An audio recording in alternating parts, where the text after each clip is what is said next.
2008年開始，我就嚟到公義樹。雖然中間有5年嘅時間，我回流翻咗去多倫多，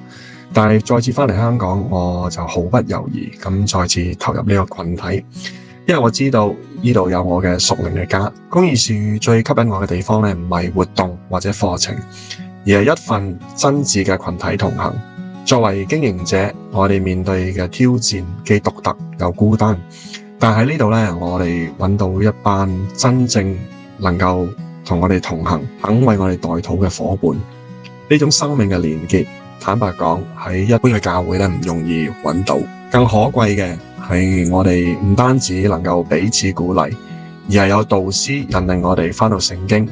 學習喺困難裏邊尋求神嘅亮光。話語唔再係理論，而係具體嘅指引，讓我哋喺每一個商業決策中經歷神真係與我哋同行。咁多年嚟，我哋喺公義樹見證嘅唔單止個人嘅成長，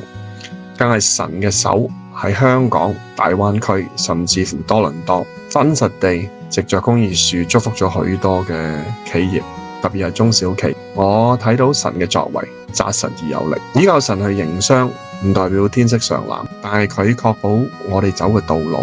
係一條合佢心意嘅道路。對世人嚟講，呢啲可能係愚拙，但係我哋呢班屬神嘅人，卻係神嘅道路高過我哋嘅道路嘅甜美證據。我喺呢度呼籲大家可以抽少少時間去了解下我哋公義樹，